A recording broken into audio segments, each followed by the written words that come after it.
Alô, Fernando! Muito bem, Doc, estamos aqui, né? Vamos falar de fantasma, vamos falar de assombração, vamos falar de ligações. Posso falar? Eu sou meio cagão, hein? Cuidado, você vai me dar medo. Vai. Bom, mas é o seguinte, nós vamos explicar que nem sempre o medo tem que estar relacionado, porque quando a gente fala de assombração, a gente fala também de valores que estão ali impregnados numa história que vai passando e que se a gente não olha para ela, ela corre o risco de não existir mais. É o assombrado e não o mal assombrado. E quando a gente fala de assombro, a gente pode falar de espanto também. Opa! Vamos falar com Thiago de Souza, advogado, roteirista e criador também de um passeio muito bacana, de um projeto, né, Thiago? Bem-vindo, cara. Obrigado. Thiago, Satisfação. o que tem a ver Muito obrigado. assombração com você, meu brother? Pô, eu falo que Coitado do cara, parece que o meu passeio, tudo isso é muito terapêutico, na verdade, né? Eu, na verdade, comecei... Hoje eu compreendo melhor o que aconteceu pra gente chegar onde a gente tá, né? Mas eu, em 2018, perdi minha sogra, ela teve um câncer, e a gente ficou muito rendido, minha esposa, principalmente. Meu pai é médico, é oncohemato, então ele sabia exatamente o que aconteceria, lógico, sem fazer previsões apocalípticas, porque nunca foi a dele, mas ele sabia o que ia acontecer. E a gente teve alguns anjos, assim, que apareceram nas últimas 3 semanas de vida dela, que sugeriram a inclusão dela num protocolo de cuidado paliativo. E eu achei aquilo sensacional. Foi uma das coisas mais humanas, mais bonitas. A passagem dela, a morte dela foi uma morte linda, se é que dá pra gente dizer isso, mas em alguma medida foi, assim, a cena foi uma coisa muito impactante. E aí eu fiz um doc sobre ensino de cuidado paliativo na Faculdade de Ciências Médicas da Unicamp. Sobre ensino, em 2018, imaginar que não existia. Foi a primeira universidade que incluiu na grade curricular cuidado paliativo. Bom, 2018, não consegui fazer edição, fiz tudo com dinheiro meu, não tinha nada, assim. Eles emprestaram alguns equipamentos, alguns dias, e foi o que deu pra fazer. Chama 7 manhãs. E aí, o que eu aprendi com isso? Que o cuidado paliativo lidava muito com os domínios das dores das pessoas, né? Física, social, espiritual, em alguma medida, e psicológica. E aí, dando um salto agora para 2021, a gente pegando aquele meio de pandemia maluco, na segunda onda principalmente, perdi uma tia de Covid, e poxa, se enchendo de remédio que não funcionava, aquelas coisas. Se entregou a isso. E aí eu comecei a perceber o quê? Que a gente tava se desumanizando tanto que nós estávamos transformando pessoas em números sem perceber as consequências disso para o futuro. Não existia mais luto, não existia mais nada. E aí eu fiquei compulsivo para tentar me conciliar com o tema da morte, de alguma forma. Então comecei a ler muito livro sobre assombração. Então eu li um dos livros que foi muito marcante para mim, foi Assombrações do Recife Velho, do Gilberto Freire, que ele faz uma correspondência muito interessante entre as histórias sobrenaturais do Recife e a formação da cidade, tanto de maneira urbanística como social. E aí resolvi fazer isso em Campinas. Eu estava em home office em Campinas, fizemos essa busca das histórias, que não existia esse acervo de histórias lá organizados. Ninguém tinha parado para fazer isso. Tinha uma história aqui e ali, em alguma literatura e tal. Aí achamos lá umas 3 histórias, porque não tinha a menor graça contar isso, ainda mais a gente na retomada da pandemia, podendo voltar a sair, não sei o quê. Então, em outubro, isso foi em julho, em agosto, mais ou menos. Em outubro, a gente falou, vamos levar o pessoal para os lugares que a gente pesquisou e oferecer às pessoas para que eles tenham as suas próprias experiências, que a gente não seja interlocutor. Eu sou cético, eu não acredito em um monte de coisa. Principalmente Mas assombração. eu acredito muito na experiência humana. Então interessa saber que aquela história existe. Não que o fenômeno é verdadeiro, mas que aquela pessoa viveu aquela experiência. É o que me interessa. Porque a gente consegue pensar a partir disso um monte de diagnósticos interessantíssimos da época. Então a gente acha vícios sociais, grandes tragédias, traumas que não foram superados. A história sobrenatural. Você vai traz entender isso. uma sociedade, um comportamento de uma sociedade, o que ela fez com a sua própria história. Se fossem os mitos daquela sociedade. Exato. A gente ignora completamente, doutor. Interessante. Por isso que os 50 a mais tem muitos pontos de contato com todas essas histórias, né?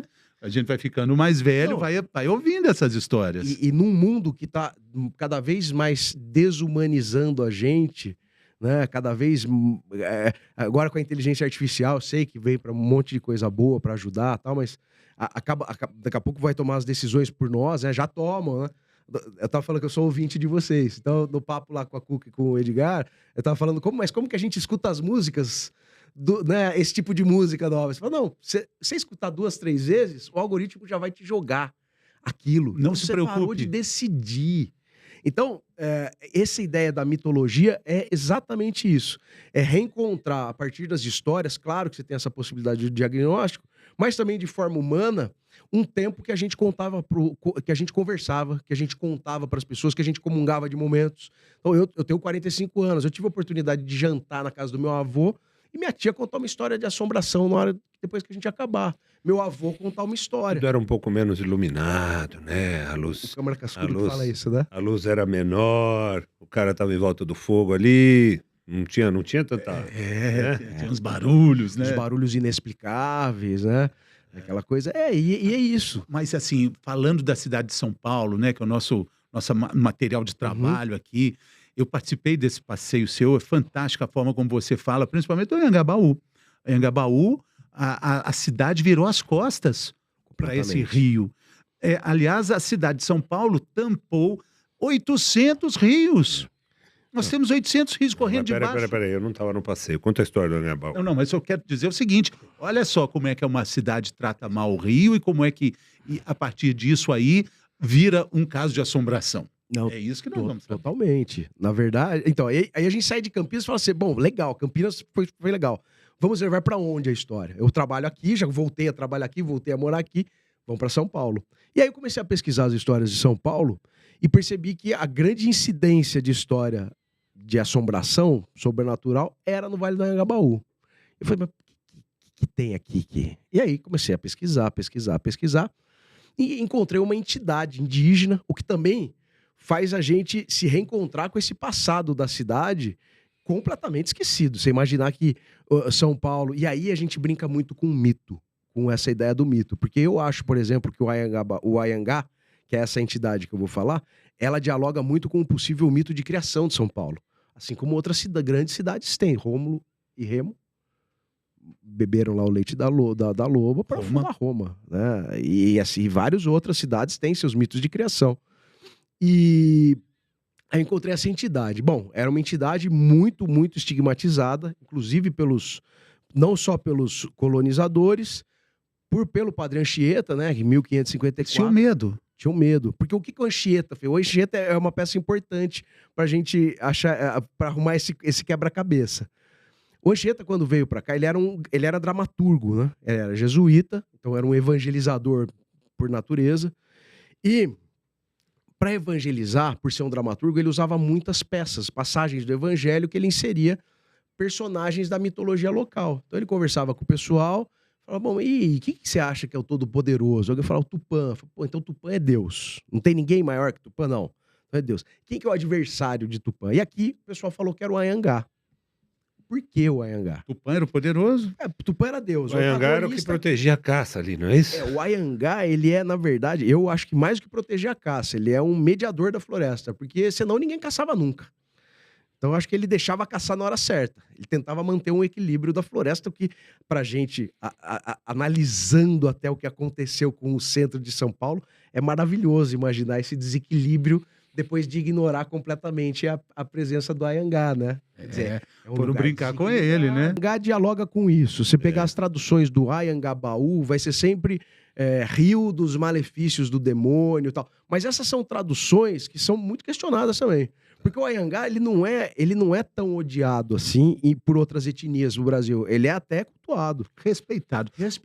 Tanto que quem descia lá no Rio eram só os pajés, eram os caras mais... Era mais sagrado do que demonizado. E a figura dele era um servo branco, é isso? Exatamente. Era um servo branco com uma cruz preta na testa. Tinha cruz? A cruz é engraçada. Inventaram depois essa cruz, tô achando. É interessante. Os jesuítas. Vamos dar um jeitinho aí. Vamos meter uma cruz aí nessa história. E aí, mas a gente falou, pô, mas por que o Anhangá? Porque tem outras entidades indígenas que podiam fazer melhor essa função do mal, né? E aí a gente achou uma história que talvez explique isso. A história era de um caçador muito habilidoso, que saiu para caçar e tinha uma serva e seu filhote. E ele estava indo atrás dela para caçá-la. O Anhangá ativa lá como é que chama? O sistema aranha lá, o sentido aranha dele, e falou: bom, preciso impedir isso de acontecer, porque se ele caça a mãe, o filhote vai morrer, e se ele morrer agora, não vai crescer, semeando a floresta, não vai se reproduzir, não vai servir de caça no momento certo. Por isso que eu não acho que ele é muito protetor da caça. Porque se ele protegesse, ninguém comia. Então ele deixa, mas na hora certa. E aí ele cria uma ilusão nesse caçador, e o cara caça a própria mãe. Então ele cria essa ilusão, o cara continua caçando, ele mata a mãe. A mãe dele. A mãe dele. A mãe do mãe do caçador. E aí a hora que ele volta assim, ele vê que ele matou a mãe. E volta pra aldeia e fala: ó, o Anhangá aquela história, me fez fazer isso. Então a gente acha que é esse o momento de ruptura dos povos daqui, dos povos indígenas daqui, com essa entidade. A ponto deles falarem pro Anchieta que o antagonista do Tupã, que era compreendido como uma entidade poderosíssima e boa, fosse o Anhangá, que era mau. Mas tem uma outra coisa interessante do Anhangá, além disso, né? Além dele criar essas ilusões e tal, dizem que o Anhangá tem um gosto, o gourmet dele é diferente, ele gosta de comer a energia das almas. E algumas etnias, quando morre alguém, para proteger do Anhangá, o que eles fazem? Eles fazem umas oferendas numa distância que eles acreditam ser segura, para ele não perceber, cercam esse corpo com tochas. E para quê? Para o Anhangá não perceber que tem um corpo ali perdendo a temperatura, morrendo. Então ele fica nesse círculo de fogo para dar tempo da alma subir para o Guajupiá. Por quê? Se o Anhangá perceber que tem uma alma ali, ele vai lá e suga a energia da alma, a alma não consegue subir para o Guajupiá, que é para ficar fácil de explicar, é um tipo de paraíso indígena, e aí ela fica assombrando o lugar. Por isso que território de Anhangá tem muita assombração. Tem muita história lá no Anhangabaú? Tudo tem história de assombração ali. Então a gente, no passeio que o Fernando fez, a gente sai do Anhangabaú, então conta essa história do Anhangá, a gente vai para o Teatro Municipal, tem várias histórias. A gente vai passa no prédio dos Correios, Martinelli. Hoje a gente colocou um outro atrativo que é o Largo São Francisco. Tem um lobisomem. Eu descobri uma história de lobisomem. Tem a história de um estudante que se suicidou lá, também. famosa, e do Júlio né? Frank. Do Júlio Frank. Que caiu em cima da lança da lança da grade, né? Foi uma cena horrorosa, né? Tem a história e depois a gente vai pro Joelma. Mas o Martinelli também tem uma história terrível ali, né? Tem muitas histórias terríveis. O Martinelli parece que... Desculpa, não é pra falar mal assombrado, mas é bem assombrado, é isso? Ele é muito assombrado. Não, pode falar, gente, pelo amor de Deus. Aqui eu não gosto de falar porque eu tento desestigmatizar isso, porque senão a gente resolve todos os problemas falando é mal assombrado. Resolveu. E eu gosto da encrenca. Eu gosto de perguntar, por exemplo, Martinelli mesmo. Martinelli, ele foi um prédio que nasce da vaidade, né, do Giuseppe Martinelli, que era para ter 14 andares e acabou tendo 30, acho que 30 agora, né? Estava concorrendo com outro prédio, estava sendo construído no Rio de Janeiro, então na mesma época. Ele foi aumentando e o projeto foi, quando chegou no 25º, agora se eu errar um ou outro andar, mas quando chegou no 25º, ele construiu a mansão dele para alcançar um número maior de andares. Só que o que aconteceu? Ele não faliu. Tem gente que fala que ele faliu, mas ele não chegou a falir, só que ele vendeu para o governo italiano. Logo depois que ele vendeu para o governo italiano, veio a guerra. E o Brasil, ao não aderir ao eixo, e quando o Brasil declara guerra ao eixo, ele desapropria tudo que é da Alemanha, da Itália e do Japão. Então o governo toma o Martinelli, deixa lá a míngua, e nesse período algumas unidades tinham outros proprietários, mas a grande parte deles acabou ficando para o governo e acabou ficando vazio. Por muito tempo vazio, até que ele começa a ser, na verdade, invadido. E aí é utilizado para jogo, prostituição, clínica de aborto, não sei se é época tráfico de droga, mas tinha um matador muito famoso chamado Meia-Noite, que o pessoal fala que ele fazia expediente lá. E aí tem alguns crimes emblemáticos para a cidade lá, né? O do Davidson, que é um menino de 14 anos que foi degolado e jogado no poço do elevador. Esse foi nos anos 40 ainda. Era um menino que trabalhava numa alfaiataria, foi levar uma encomenda, desapareceu, depois de uns dias fazendo as buscas, acharam ele no posto do elevador, ele degolado e com sinais de violência sexual. Depois teve uma outra mulher que era jogadora, viciada em jogo, que provavelmente foi morta por conta de uma dívida. Essa foi uma das suicidadas, porque tinha muita gente que era suicidada no Martinelli, né? Morria, o pessoal tirou a própria vida. E aí, a outra mais conhecida é a Rosa, que é uma menina menor de idade, que entrou no Martinelli acompanhada de um homem mais velho e foi vista sendo jogada. Aí ela foi vista sendo jogada do segundo andar, num terreno que era de um banco, contíguo ao Martinelli. O segurança desse terreno viu. E a Rosa, ela acaba se adequando perfeitamente à descrição de uma fantasma que aparece. O sapato da Rosa foi encontrado no 17º andar. Então, lá em cima, nos 20º e pouco, ela aparece lá circulando. Tem várias histórias do Martinelli. É um elevador que funciona quando quer. Topa ir no Martinelli, meia-noite? Mas é à noite que você faz esse passeio? Como é que funciona? É de manhã. Porque não é à noite. Seria mais legal, hein? Eu sou um super defensor do centro. Mas se a gente fizer à noite... Eu já fiz à noite.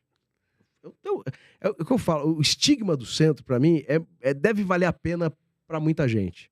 Porque o centro, você... roubam o celular no Anhangabaú. A gente sabe quantos roubam no Anhangabaú, mas ninguém fala quantos roubam na Paulista. Que é muito mais... Acontece, a incidência talvez muito mais, maior. Talvez muito mais agora. Mas o centro tem esse estigma, a presença da pobreza, a presença do morador em situação de rua. A gente tem um olho preconceituoso de achar que isso nos oferece um risco imediato. E o passeio também tem essa ideia da gente andar a pé, passeio é de graça. Então a gente vai quem quer, a gente faz tudo a pé, para circular pela cidade a pé. A gente anda, nunca aconteceu nada. Para não falar que nunca aconteceu, faz 3 anos que a gente faz. Quando a gente vai na Capela dos Aflitos, que é o fim do passeio oficial, um rapaz saiu para comer um pastel e teve o celular furtado na Liberdade. Não estava no passeio, não estava mais com a gente. Ele tinha saído, depois ele voltou e falou, puta, roubaram o celular. Foi a única coisa que aconteceu, bateram do bolso dele. E não foi assombração. Não foi, bem real. Continuando no Anhangabaú, aí o Joelma, né, emblemático, o Brasil inteiro viveu aquele drama. Tá lá, o Joelma mudou de nome. Peraí, começa no Anhangabaú. O Joelma Municipal, Martinelli. Teatro Municipal, Prédio dos Correios. Prédio dos Correios, Martinelli, Largo São Francisco. Largo São Francisco tem um divertidinho, preciso falar pra vocês. Tem um lobisomem que o nome é Rolão. Um lobisomem histórico. Era um escrivão. O cara casou com um juiz de paz da região e era lobisomem. Era o 7º filho de uma linhagem de outros 6. A regra aqui de São Paulo é essa. Esse livro tá no Fantasmas da São Paulo Antiga, essa história. E aí ele acabou se tornando o lobisomem da cidade de São Paulo. São Paulo tinha Saci. Era isso. Todo lugar que tem um pé de moinho tem Saci. Saci. Aí a gente sai de lá e vai pro Joelma. Aí sai da São Francisco, sai do Largo São Francisco, vai pro Joelma. Do Joelma, eu conto também as histórias da Câmara dos Vereadores, Casa de Dona Yaya, e aí a gente vai pra Capela dos Aflitos. Tem o Hotel Cambridge do outro lado? Vocês vão lá também? Não, porque sai um pouco da rota. Sai um pouquinho da rota. Exatamente, é assombrado o o pessoal Cambridge, fala que é. Fala que é, eu ouvi dizer. E aí tem também uma história maravilhosa que a gente acaba achando que o bairro da Liberdade é um bairro dos japoneses, com todo respeito aos japoneses, mas antes disso ali foi uma outra história, né? Também, né? Então, a Igreja dos Aflitos que você falou é a Igreja da Liberdade. Isso. Na verdade, assim, tem 2 igrejas que são importantes para contar essa história. A Capela dos Aflitos, que era a capela do Cemitério dos Aflitos. Então, o bairro da Liberdade, essa é a parte mais maluca da história. O bairro da Liberdade era um bairro construído em cima do cemitério. Mas tiraram. Não tiraram. Tanto que em 2018, do lado da Capela dos Aflitos, iam construir um shopping, um pequeno shopping. E quando o proprietário começou a fazer as fundações, ele achou 9 ossadas. Ele não sabia o que era aquilo. Ele não sabia se era desova, se era alguém que tinha... Não tinha ideia. Não era... Então, se procurar, acha muita coisa ali ainda? Com certeza. Com absoluta certeza. Acharam 9 num 3 por 5 metros. Imagina, 9 ossadas. E aí, esse cara assustou, aí ele chamou as autoridades, né, da cidade, e aí encontraram esse sítio arqueológico, tanto que hoje foi desapropriado e tem um sítio que é o Memorial dos Aflitos, do Cemitério dos Aflitos. Então, essa capela é importante para contar essa história. Que é uma capela o Cemitério dos Aflitos é de 1775, é o mais antigo de São Paulo. Era lá que tinha a Capela dos Enforcados. É dos Aflitos. Aí, lá em cima, lá no Largo da Liberdade, que era o Largo da Forca. No metrô Sim, ali. sim. Ali em cima. Ali tem uma outra igreja. Aquela praça Essa triangular. igreja é da Santa Cruz dos Enforcados. Por que chamava Santa Cruz dos Enforcados? Porque tinha a forca. Quando a forca foi retirada, colocaram um cruzeiro, colocaram uma cruz. Muita gente fazia... colocava vela, né? Pelos enforcados, pelas almas dos enforcados. E depois construíram a igreja de Nossa Senhora dos Enforcados. Então, tem essas duas Que é bem igrejas... atrás da Catedral da Sé. Bem atrás da Catedral da Sé. Interessante que o cemitério foi construído, o cemitério foi desmobilizado e esse cemitério foi levado, pelo menos a ideia era essa. Ou uma parte foi levada, ou nada foi levado, mas o argumento à época era todo mundo que era enterrado no Cemitério dos Aflitos seria enterrado na Consolação. Porque a gente vê o Cemitério da Consolação hoje, lindo, maravilhoso, um monte de arte tumular, suntuosa, aquelas capelas, aquela coisa toda. Não era o plano. O plano era para continuar sendo uma extensão dos Aflitos, tanto que é uma doideira. O livro de registro de sepultamento da Consolação tinha o nome da pessoa sepultada, a data do sepultamento e o nome do senhor. Então, não se imaginava que uma pessoa da aristocracia tivesse um senhor, certo? Então, o primeiro livro de registro então foi a primeira Dona Teresa Correia, era uma agregada, que era um jeito simpático de falar que era uma mulher escravizada, um preso e depois outro escravizado. São os 3 primeiros de lá. Os 3 primeiros, no dia 15 de agosto de 1858, que é quando o Cemitério dos Aflitos pararam os sepultamentos lá. Por quê? Tem tudo a ver com a Igreja da Sé. A Catedral da Sé não era ali. Essa catedral é relativamente nova, a gente falando no horizonte. Tinha uma outra.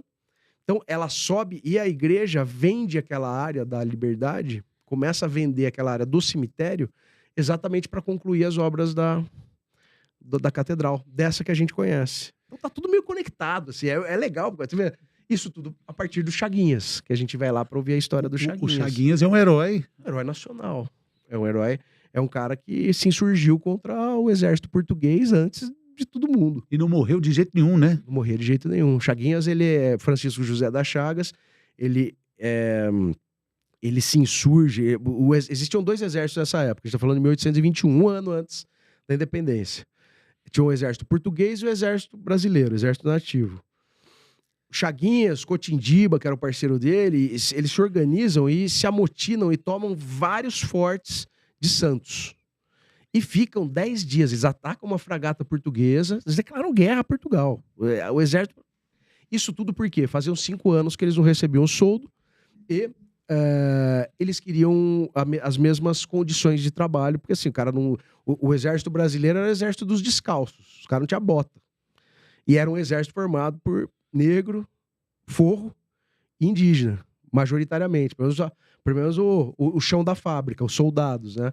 Os oficiais eram ricos, mas eram melhores, assim, estavam em camadas mais favorecidas, vamos dizer assim, mesmo sendo brasileiros, estavam em camadas mais favorecidas da sociedade daquela época. E aí eles tomam lá, ficam 10 dias, vem um contingente de São Paulo, consegue tomar de volta os fortes. Quem era de Santos é executado em Santos, Chaguinhas e Cotindiba são trazidos para cá. Eles eram daqui, eles viviam na Liberdade, então não bastava matar, tinha que dar um exemplo. Eles dormem a última noite numa cela adaptada na Capela dos Aflitos, onde hoje é o velário. É bonito lá. Bonito, não, é muito particular, né? É pequeno, assim, eu acho maravilhosa a Capela dos Aflitos. E aí, eles passam a última noite lá, na manhã do dia 20 de setembro de 1821, são levados pro Largo da Forca. Cotindiba é o primeiro, coloca a forca, soltam, a forca funciona perfeitamente bem, mata o Cotindiba. Coloca o Chaguinhas, a forca arrebenta. Quando a forca arrebenta, tinha lá um representante da igreja que atestava esses acontecimentos. Falou, ó, Deus não quer que mate, acabou, a execução tá interrompida. E aí o pessoal falou, não, esse aí vai matar. Trocaram a forca, soltaram, estourou de novo. O povo que pedia clemência começou a gritar liberdade. O bairro da Liberdade pode chamar Liberdade por causa disso. Do grito das pessoas pedindo para libertar o Chaguinhas. E aí, os caras falam, Chaguinhas vai ser morto. Pegam uma tira de couro, amarram na corda, colocam de novo. E aí tem duas versões. Uma que a corda arrebenta, de novo. E a outra é que ele não é capaz, a corda não é capaz de matar ele. Chega uma hora, os caras soltam e aí matam ele a paulada. Então essa é a história do Chaguinhas. E é muito Caramba. Cara, que história, essa é a cara. História do Chaguinhas. É. E a gente não conhece essa história. E aí as pessoas vão lá, pedem milagres para Isso. ele, né? Ele se torna uma divindade local. Eu não gosto de falar santo popular, porque eu acho que santo popular é São Jorge, Santo Antônio e tal. E santo é quem a igreja confere essa condição, né? É uma outorga da igreja. Então, eu gosto. E para mim não desmerece em nada o povo conferir essa condição de divindade, né? Para mim é a mesma coisa. Mas o Chaguinhas, ele acabou se tornando uma entidade para aquele lugar. Todo mundo... Existem milhares de devotos do Chaguinhas. Ele é cultuado como para mim, ele é um milagreiro de cemitério, porque lá era um cemitério. Eu estudo muito milagreiro de cemitério, então para mim o Chaguinhas é um milagreiro de cemitério. E agora, como patrimônio imaterial da cidade, acabaram de votar tanto o rito de devoção a Chaguinhas, como um outro que era do acendimento das velas. Porque antes, lá na igreja de Santa Cruz dos Enforcados, as mulheres acendiam velas em homenagem ao Chaguinhas e aos enforcados e diziam que essas velas não apagavam nem com chuva nem com vento. E isso foi um processo, esse processo devocional foi mantido pelas Mães Pretas por 200 anos. E agora, 2023, foi considerado um patrimônio material da cidade de São Paulo. Que legal, hein? Uma doideira, Interessante, né? a história é muito legal, Por precisa ser contada. por isso Você que eu devia estou gravar já que você é roteirista, gravar um filme sobre isso. Mas é exatamente isso que é o Que é a resgate, graça, né? O gostoso é contar. Agora, Tiago, Eu olha gosto de só. contar. Você vai em Buenos Aires, tem um cemitério maravilhoso, tem fila para entrar. Paga. Em Paris, é um sucesso o cemitério. São Mas você Père sabe Lachaise. que a primeira aula de história história da arte na Universidade de Paris, não sei se é a primeira aula exatamente, mas eu já ouvi dizer que uma boa parte da aula é dada no cemitério, porque no cemitério você tem, convivendo lado a lado, momentos diferentes de expressões, por exemplo, o gótico junto com o clássico, junto com o neoclássico. Então você consegue andar 1 metro, você mudou de estilo e você consegue exemplificar e Doutor, comparar. nenhum lugar explica melhor a cidade ou as cidades do que o cemitério. É que São Paulo tem o Consolação, que tem esse tempo e espaço que você acompanha, e depois o Araçá. É interessante, tem uma curiosidade, que o cemitério mais antigo de São Paulo, depois que, nos anos 30, Santo Amaro passou a ser um distrito de São Paulo, o cemitério de Santo Amaro virou o mais antigo de São Paulo, público, porque ele é de 1856. Mas até então era o cemitério da Consolação, o mais antigo público, porque o mais antigo mesmo é o de Colônia, em Parelheiros, mas é de uma ordem luterana. Não tem uma história dos alunos da Universidade de São Francisco, da Faculdade de Direito, o Álvares Azevedo, que eram poetas da segunda geração romântica, que iam fazer rituais dentro da Consolação e tal? Não tem umas histórias assim? Na verdade, a história que eu sei, qual é? Tem a bucha do Július Frank, e houve uma mobilização imensa, tanto que é uma curiosidade, o túmulo do Július Frank fica dentro da universidade, da Faculdade de Direito. Por quê? Porque ele era católico, ele era luterano, não podia ser enterrado em Campo Santo católico, e queriam enterrar ele nos aflitos, os alunos se mobilizaram, Enterraram ele dentro da faculdade. Conta a história do Július. O Július, ele era um professor alemão de vários conhecimentos. Ele era filósofo, historiador, ele não era jurista. E ele veio para o Brasil, ele foi para Sorocaba primeiro, depois ele veio para cá. E quando ele veio para cá, e lá em Sorocaba, ele já começou a ajudar alunos que queriam ingressar na faculdade de Direito. nas provas gerais, o conhecimento gerais. E aí ele vem para São Paulo e continua fazendo isso, até que ele é convidado para ser professor, para ser docente da faculdade. E nesse inteirinho ele acaba criando uma ordem secreta que chama Bucha. Já tem um nome em alemão que eu não vou nem arriscar falar. Buchenschweiz. Chama a Bucha. E é uma ordem, na verdade, é uma fraternidade que começa com o acolhimento a alunos. Então, quem não tinha dinheiro, ele se organizava para ajudar, o cara ter onde morar, não sei o quê. E aí, só que a USP, só que a faculdade de Direito, não é nem USP, a faculdade de Direito começa a formar todo mundo que mandava no Brasil nessa época. Praticamente todo mundo, muita gente. Todo mundo é muito tempo. Presidentes, Muita né? gente. Claro, pessoas importantíssimas. Os Claro. grandes juristas, Notórias, os pessoas- desembargadores, senadores, políticos, enfim. E aí, acaba que era uma fraternidade, acaba virando uma ordem influente pra caramba. E cria algumas rusgas com o Império. Inevitavelmente. E aí, o Júlio morre. Então, essa é mais ou menos a história do Júlio do ponto de vista da vinda dele pra cá. E aí, quando ele morre, tem essa história aí, que os alunos não queriam deixar ele ser enterrado no cemitério dos Aflitos, que era um cemitério extremamente estigmatizado, exatamente por ser... A morte dele foi... Acho que ele morreu de doença mesmo, não foi assassinado. Estou falando com você dos cemitérios, né? De Buenos Aires, de Paris.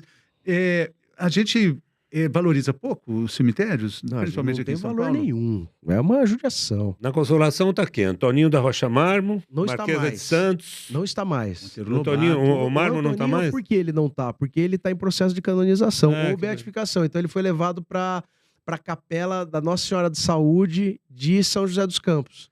Então ele tá lá no hospital que leva o nome dele, mas continua lá. O monumento tá lá. O monumento tá lá. E a Marquesa de Santos tá lá O também. cenotáfio chama isso, né? Quando ele tá...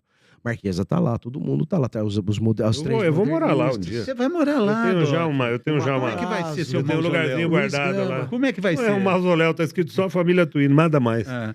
Lá temos o maior mausoléu da América Latina, Temos. dos Matarazzo, 3 andares de altura. Ah, é muito alto, muito grande. Ele fez pro filho, né? Pro Emelino, que morreu na Itália. Ele era piloto de automóvel, era um piloto mesmo, piloto de carro de corrida, e morreu num acidente. E ele construiu aquilo para ele. E tem uma história de assombração do mausoléu, que é a história do coveiro fantasma, porque no sepultamento de uma das parentes do Matarazzo, o coveiro teve um infarto fulminante, morreu no meio do processo de sepultamento. Todo mundo lá, ele caiu duro. E aí o pessoal fala hoje que se você precisa encontrar algum túmulo e não sabe onde ele tá, você toca o sino 6 vezes da capela e o coveiro te ajuda. Você como sou tocou alguma cagão, vez? Não, eu vou na administração e pergunto. Pergunto pro Popó, que sabe Você tudo. tocaria 6 vezes o sino?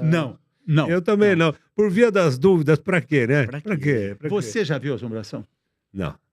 Você já viu? Ver eu não vi, mas eu tive uma experiência esquisita no cemitério da Lapa aqui. Eu tava pesquisando os milagreiros do cemitério, 2 milagreiras, tem lá 2 túmulos, né? E eu sempre vou muito cedinho nos finais de semana, eu trabalho durante a semana. E eu tava sozinho no cemitério, um dia lindo, então uma nuvem, nada. E eu tinha feito já os vídeos que eu queria sobre as 2 milagreiras. E aí um túmulo me chamou muita atenção, tava na parede, assim. E um túmulo que nada simpático, assim, não acenda velas, não sei o quê, tá bom. E aí Até o túmulo é simpático ou antipático, viu? Tem túmulo fofo. Tem túmulo fofo, tem túmulo que é, pô, não fico nem perto, finge que não vi. Mas esse me chamou a atenção porque ele tinha um tipo de armário, uma cortininha e uns pés, assim, visivelmente uma imagem atrás.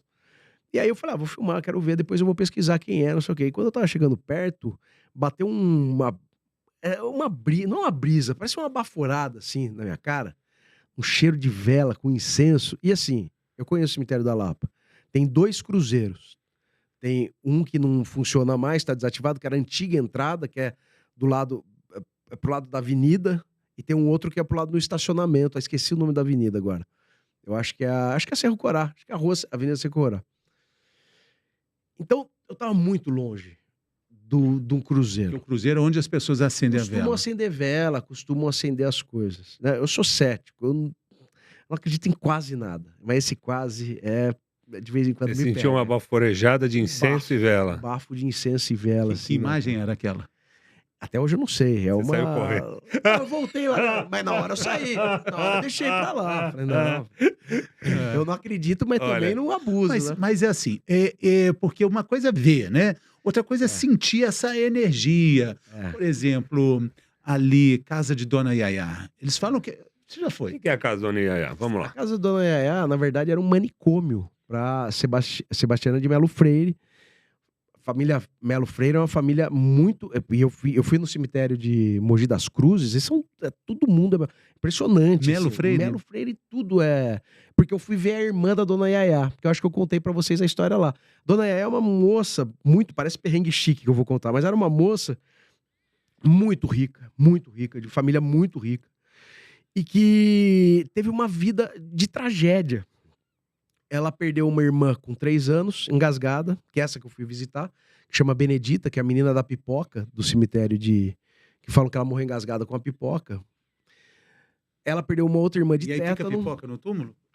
A galera não põe pipoca, mas ela é uma história estranha, assim, é uma história meio... tem até um grau de racismo na história, porque a menina supostamente morreu... ela queria ver uma procissão de São Benedito, uma procissão dos pretos, de São Benedito. E aí a família não deixou, ela foi ver e morreu engasgada. Quer dizer, é uma história meio estranha, assim.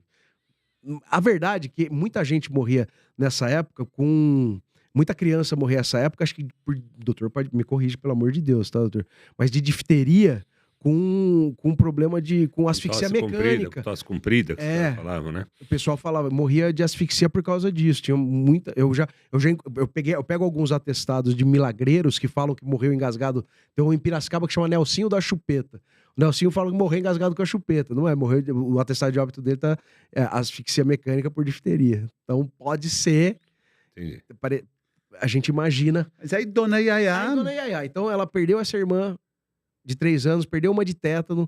O pai e a mãe morreram em intervalos de dias, assim, de 4, 5 dias, pai e a mãe. Sobrou ela o irmão se matou num cruzeiro pra Argentina.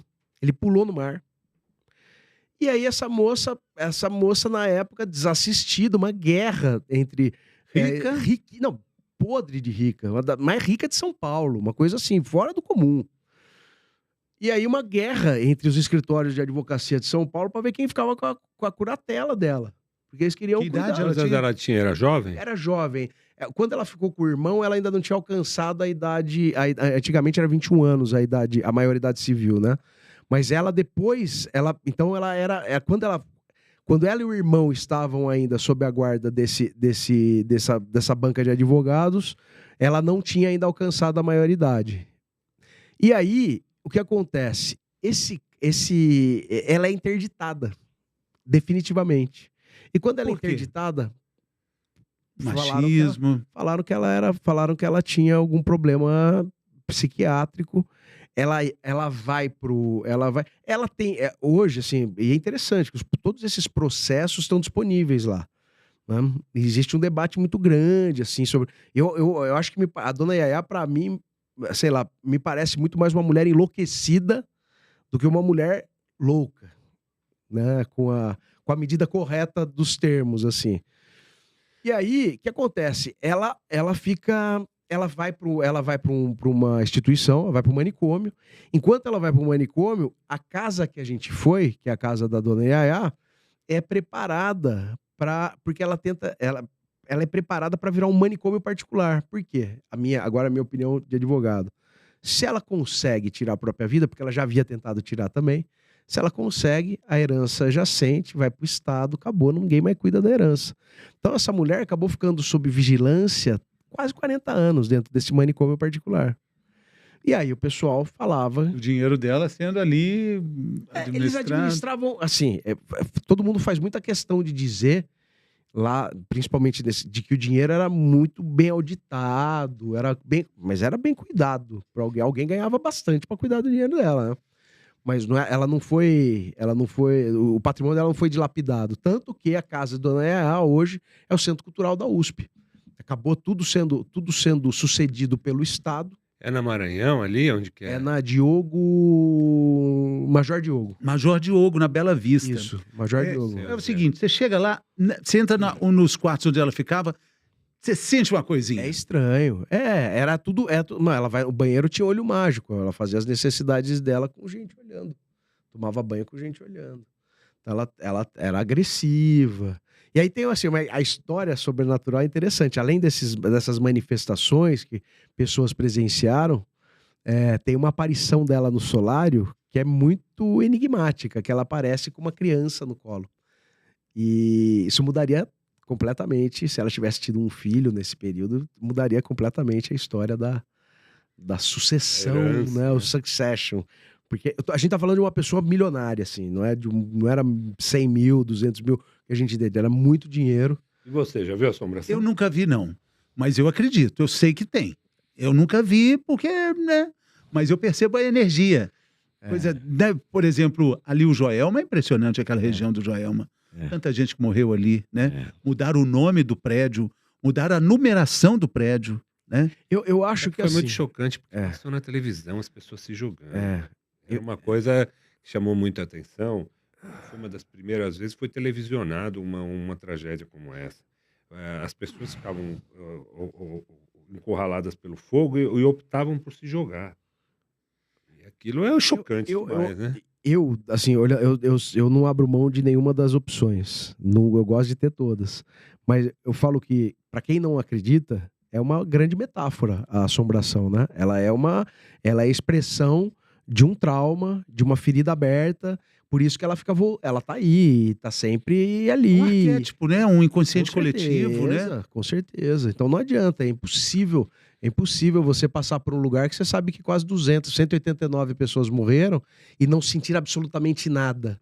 Não lamentar, não sentir o pesar, não ter um mínimo de empatia. Quer dizer, seríamos todos, sei lá o que é isso, mas... Não, lá no Xingu eles têm muita história de assombração, eles eles contam e frequentemente a gente tá lá, fala, não, deu assombração aqui, apareceu, não sei o quê. Aí eles levam muito a sério isso. Mas eu sou um pouco cético. Eu não vi nada de...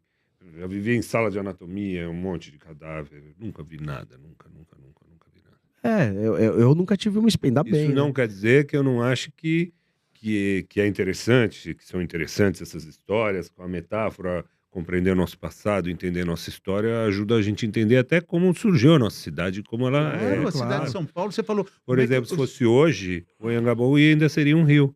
Porque você não pode tirar a mata em volta do rio. Exatamente. São Paulo Mata fosse assim, fundada hoje, ia passar um riozinho lá. Ia ter a exatamente. matinha em volta E do quando riozinho. chove muito, ele se Alaga, manifesta. opa. Ele tá lá, o rio tá lá. Tudo tá lá. Sabe que tem uma série que chama Cidade Invisível. Eu adoro essa ideia eu adoro a ideia da cidade invisível. Da gente passar pelos lugares e ativar esses Série da monumentos. Cuca, da Cuca. Era bem de folclore, né? Era do folclore. Era bem do folclore. Mas você imagina, toda cidade tem isso.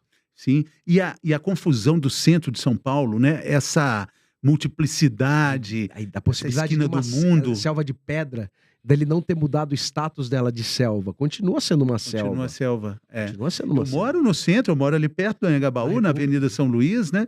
E isso é muito nítido. Essa atmosfera ali de gente perdida, de gente encontrada, de gente de todo jeito, né? Do centro das coisas, do centro dos conflitos. Do centro dos conflitos. É legal. Eu adoro a ideia. É por isso que eu falo que, para mim, o Anhangá é um eixo importantíssimo para compreender um possível mito de criação de São Paulo. Por quê? É muito mais legal você ter uma entidade como o Anhangá do que uma missa. E olha que eu fui lá, visitei São Paulo agora. Fui para Roma. Roma é engraçado. Os caras são supersticiosos pra caramba. Romano morre de medo de assombração. Roma inteira é assombrada por um monte de... E a gente tem muita ressalva em achar um lugarzinho para colocar isso no nosso cotidiano. Você sabe uma cidade assombrada demais? É Ouro Preto. Bom, mas aí As pessoas chegam em Ouro Preto, passam no concurso da UFOP, vai trabalhar na Universidade Federal, sem antes conhecer a cidade. Quando chega, fala, meu Deus do céu. Ouro Preto viveu momentos ali muito importantes, né? E viveu em alguma medida a decadência de perder a condição de capital. Exatamente. Então, é muito engraçado, porque Ouro Preto tem um monte de assombração e BH também tem, exatamente por ter aterrado o Arraial do Curral del Rei. A maior história de assombração de BH, que é a da Maria Papuda, ela era... Você sabe essa história? A história que é a da Maria Papuda é a seguinte: era uma senhora que morava num casebre, porque BH foi escolhida muito planejada e tal. Os caras falaram, não, o Palácio da Liberdade tem que ser ali onde tá aquele casebre. Mas ali mora a dona Maria Papuda. É ali. Era uma senhora que tinha bócio. Por isso que ela era papuda. Então era por isso que era Maria Papuda. Ela morava sozinha. Você gosta do arquétipo, muito interessante. Uma senhora que mexia com ervas, morava sozinha, tinha uma doença evidente. Como é que vivia essa mulher sem a presença de um homem? Só pode ser bruxa. Só pode ser bruxa. Aí o que os caras fizeram? Construíram o Palácio da Liberdade lá. E a Maria Papuda é acreditada, Maria Papuda, a morte de 3 governadores de Minas Gerais. Eu falou que ela infartou os 3.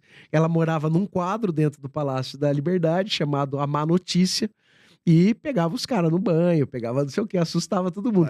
Vai mexer. Tanto que, engraçado, o Tancredo não ficava depois das 18, o Itamar não ficava de jeito nenhum. Ele era supersticioso, assim? Nossa, os caras não. O Juscelino, ele construiu o Palácio das Mangabeiras pra morar, porque falou... Já ninguém fica mais lá, virou um museu. Não moro no mesmo lugar que a Maria Papuda, mandou construir um palácio pra morar. A residência oficial. Eu gostava de construir palácio também, né? Também tem essa. Não vou... Quero ser maledicente com o homem que já foi. É interessante, assim, como é que as histórias acabam conversando, né? Você falou de Recife também. Outra cidade, né? A menina emparedada. Opa. Que o Gilberto Freire Boca de Ouro. A Cruz do Patrão. Essas histórias, elas são necessárias para que... Impressionante como toda cidade acaba tendo isso. É impressionante. Na verdade, eu acho que é isso. Acho que muito disso. E esses mitos menos históricos que acompanham os 50 a mais. Nós somos os 50 a mais, né? A loira do cinema. A loira do banheiro. O homem do cinema, do banheiro do cinema. O homem do saco. E mais. A loira parece que tinha um algodão. A loira do banheiro. Como é que é essa história? A loira do banheiro foi casada de verdade. Ela existiu. Olá, chama Maria Augusta. Se você já ouviu falar da loira... Agora, finalmente, você vai saber do que se trata. A loira do banheiro foi casada com o governador do estado de São Paulo. Não tô brincando. Qual governador? Conselheiro Dutra. Era o presidente da província. Ele foi casado com ela. E quem arranjou o casamento delas, dos dois, foi o Conde... Agora eu vou falar com português, tá? O Conde de. Quem arranjou o casamento da loira do banheiro com o governador do estado foi o Conde. Por que ela virou a loira do banheiro? Por quê? Ela foi... Bom, Maria Augusta tinha 14 anos e aí arranjaram esse casamento pra ela. Ela não queria se casar. E aí, quando o pai dela morreu, que era o Chico Pintor, visconde de Guaratinguetá, ela juntou lá as joinhas dela, vendeu e meteu o pé pra França. Foi embora. Abandonou o cara. Foi um auê, imagina, era um cara muito conceituado politicamente, né, na sociedade. Ela ficou um tempo lá e todo mundo falando, mano, você é um monstro, como é que você faz isso com o homem? Volta pra cá e desfaz o casamento. Pelo menos ela voltou e desfez o casamento. E aí quando ela volta pra França de novo, ela pega a raiva, a doença, e morre, e aí o corpo dela é transladado pro Brasil. E aí ela vai ficar na casa, ela fica numa sala, na casa da chácara da família do Visconde de Guaratinguetá. A viscondessa não quer enterrar ela, deixa ela embalsamada, e aí começam as primeiras aparições dela. Não quer enterrar ela por quê? De castigo? Do quê? Não sei, não sei. O povo era muito louco nessa época. Imagina deixar um corpo na sala de sua casa. Difícil entender. Achar uma explicação racional. O início de uma lenda, né? Faz todo sentido, né? Então, e aí, você vai ver como faz sentido agora. E aí o que acontece? Ela tem um sonho com a Maria Augusta. E ela fala, mãe, pelo amor de Deus, o Visconde casou de enterra. novo? Não, a Viscondessa era a filha dela? A Viscondessa era a mãe dela. O pai morreu, ela fugiu. Mas tudo a gente tá falando de intervalo de 4 anos. Não é que foi muito tempo. Ela morreu com 26, se eu não me engano. Ela fugiu com 18. Era a mãe. Era a mãe dela. E aí, o bravo era o pai. O pai, ela esperou o pai morrer. Tá. Não sei se teve participação no acontecimento, mas Não vou fazer essa fofoca aqui. E aí o que acontece? A mãe enterra ela, constrói uma capela muito bonita, enterra ela em Guaratinguetá, lá no cemitério de Guaratinguetá. E a casa dela, depois de um tempo, acaba sendo comprada pelo Estado e vira uma escola municipal. Então, as primeiras crianças começam a aparições... achar que ela aparece no Mas as banheiro da primeiras escola. aparições não são no banheiro. A aparição braba mesmo da escola era num anfiteatro que tinha um piano, que dizem que era dela, e que tocava. Tem assim, uma história assustadora de uns alunos que foram matar a aula, entraram nesse anfiteatro, estavam lá escondidos, de repente começa aquela luzinha piscar, assim, o piano começa a tocar, e os moleques lá dentro, e gritaria, perereco, não consegue sair, todo mundo vai lá ver, os moleques estão lá dentro. Foi a primeira... Então a história da Maria Augusta é uma história de uma pessoa que não só existiu, mas foi casada com o governador do estado. E por que ela aparecia nos banheiros depois? Eu acho. Porque o pessoal falava que algumas das aparições dela também, ela aparecia pedindo água. Porque falam que raiva... Doutor, pelo amor de Deus, me fala. Falam que a raiva dava muita sede. Dá medo, é ao contrário. Ela precisa de água, mas não toma. Por isso que é hidrofobia. Então... O medo, tipo, aversão à água. Hidrofobia, então, entendeu? ao contrário. Vai ver que é por isso, vai ver que é uma inversão das... E aí, a fórmula para quem quer encontrar a Maria Augusta, você vai lá no banheiro, toca a descarga 3 vezes, né? Falando 3 palavrões. Qual palavrão? Pode falar, por favor. Você pode escolher. Vai qualquer palavrão de cada um. Puta que pariu. Qualquer palavrão. O mesmo? Pode ser. Pode ser. E aí... Porra, 6 vezes o sino, 3 vezes a descarga. Eu quero fazer um cocôzão já que tiver que tocar 3 vezes. Aí já corre o risco da loura aparecer. E ela vai no banheiro tanto masculino quanto feminino. Tanto faz. Jesus. E de qualquer lugar do Brasil também, tem essa, né? E você também tem uma... Eu, tô careca, não posso jogar, mas falam que tem gente que joga 3 fios de cabelo também. E aí você vai pro espelho e chama ela 3 vezes. Maria Augusta, Maria Augusta, Maria Augusta. Ou loira do banheiro, loira do banheiro, loira do banheiro. Não vou, não. Deixa ela quietinha lá. Se ficar em casa, Deixa ela em Guaratinguetá, tá bom. A gente tem outro que é mais moderninho, assim, além da loura? Da loira do banheiro? Tem alguma outra dessas mais moderninhas? Tem umas mais moderninhas, não tem? Das paulistanas? Paulistanas? Tem muitas, né? Tem um monte. Bom, aqui eu acho que é um dos lugares mais assombrados daqui, pouquíssimo falado, é a casa do Afonso Sardinha, lá no Pico do Jaraguá. Porque falam que lá é uma casa... É muito doido, assim. Falam que a casa é feita de víscera humana. Ele era uma casa de taipa, né? De taipa de pilão, então é barro com... Mas falam... E lá tem uma placa. Fala, ó, ele usou vísceras de animais também. E lógico, quem é mais da teoria da conspiração, que eu adoro essas pessoas, trato bem, quero ouvir tudo que elas pensam, porque são fontes inesgotáveis de... É aí que começa a história, né? Maravilhoso, maravilhoso. Eu adoro os conspiradores. E falam que não, que ele usava a víscera humana. Eu não duvido, porque ele era um cara muito ruim, o Afonso Sardinha. Foi o cara que inventou o tráfico negreiro em Angola. Ele era muito ruim. Ele chegou no... O Pico do Jaraguá era um lugar sagrado. Agora eu vou arriscar aqui. Dos Canindés e dos Carijós, se eu não me engano. São 2 etnias. Talvez eu esteja errado. Talvez seja Guarani e uma dessas. Era um lugar super sagrado e ele foi lá para minerar. Pra achar ouro. E ele sequestrava as crianças, as meninas. Gente boa, né? Gente boa, levava as meninas. Tinha, sei lá, 10 meninas. O Fernão Dias também, parece que era gente boa lá em Pinheiros, era um santo homem. Ele tinha... Chegava com 5 mil índios, tudo isso algemado. E aí o que aconteceu de interessante, só pra falar que essa história é particular. Em 94, tentaram fazer um albergue da juventude lá. Só que não deu. A galera falou que começava... Então, e assim, vinham os gringos aqui pra dormir lá. Que ninguém sabia nada. Imagina.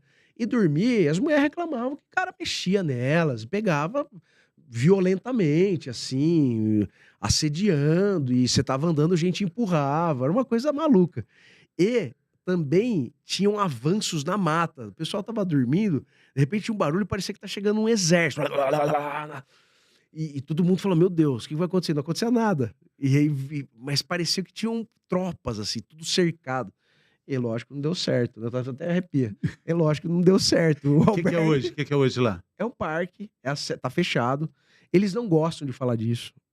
Então, o dia que eu fui lá até, o cara falou, por favor, não filma aqui, você vai falar coisa de É assombração. um assunto delicado. Falou, não vamos. Não, e tem isso, né? A gente... Tem coisa que não dá pra explicar mesmo, né? Coisa que não dá pra explicar. E outra coisa, a gente tem que tomar um cuidado, principalmente com quem já morreu, por pior que fosse o crápula. Era um crápula. Mas por pior que fosse, o cara deixou parente aí que de repente são pessoas legais, tem nada a ver com isso, Claro. tem nada a ver com o que o tataravô fez. E aí sofre, a galera não tem medida hoje, né? Então, ser anacrônico é um negócio complicado. Eu falo pra galera, cuidado com o julgamento, quem tá indo em cemitério agora, vê coisa de crime, aparecer na internet, todo mundo tá atrás de audiência, mas que seja um processo sadio esse, né? A gente não contamine essa muito relação. isso. Eu tenho percebido muitos perfis de gente fazendo vídeo em cemitério. Muito. Tem umas...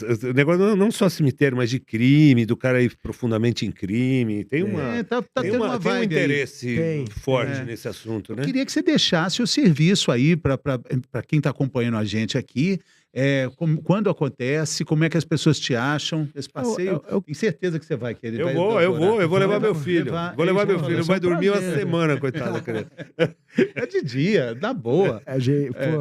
Só uma pergunta. As casas da Paulista, tem algum casarão lá mal assombrado? A Casa das Rosas, tem algum? Falo que na Casa das Rosas tem alguma coisa. A casa da minha avó, o prédio da minha avó é grudado na Casa das Rosas. Eu passei minha infância olhando pela janela, os primos tudo olhando. Se mexeu lá! Saia todo mundo correndo. Mas eu acho que nunca mexeu nada. Eu não sei, viu? Foi o cara que fez o Teatro Municipal, né? Construiu para a filha dele, né? Ramos de Azevedo. Era do escritório do Ramos de Azevedo, né? Eu não sei se ou era do escritório, foi ele que fez. Parece que ele construiu para a filha dele. Pode ser. Enfim. O prédio da Gazeta é mal assombrado. Para falar algum da Paulista aqui. Tem um monte de fenômeno poltergeist por lá. Tem porta que fecha. Casper Líbero. Fundação Casper Líbero. Fundação Casper Líbero. Exatamente. Fundação Casper Líbero tem uns fantasmas. Tem. Olha lá, hein? É um dos lugares lembrados sempre. Dá a dica de quem quer acompanhar o teu passeio, quem quer... Olha, esse papo foi tão legal... Se você for fazer o passeio, você vai ouvir ele ao vivo contando a história. É legal pra caramba. É verdade, é muito Obrigado, bacana. gente. E tem que estar em São Paulo, mas você também... Bom, então fala aí, Thiago. O que te assombra. @o que te assombra em todo lugar. @o que te assombra. Isso. @o que te A gente assombra. tem esses passeios. Hoje a gente tem São Paulo, Campinas, Piracicaba, Rio de Janeiro, BH a gente já fez, de vez em quando a gente volta. Santos é interessante também, a história de Santos é muito legal. E estamos indo aí, vamos ver, até onde der. Todo lugar tem assombração. Assombração não falta, né? E na mídia social a gente consegue ver essas histórias? Como que é? Eu faço também, eu conto as histórias também. Não tem grana, pra mim eu quero instigar muitas pessoas a irem nos lugares, a sair de casa, então eu conto O cemitério, antes. ele contou no Instagram, eu vi no Instagram. O da loira que eu mais gostei. O da baforada, ele contou recentemente no Instagram. Muito legal, sigo lá. É o que te assombra, onde vocês... O que te assombra, você tem 50 a mais, tem muita coisa que te assombra. Eu tô com 45, já tenho Tá um chegando. monte. Eu vou te falar, não dói nada. Não, Caminha pra frente, não olha pros lados. Vambora. Vamos embora. Vambora. Valeu, Tiagão. Valeu, Obrigado, Thiago. cara. Muito obrigado, Show. gente. Prazerzaço. Falou, pessoal. Até a próxima. Até a próxima.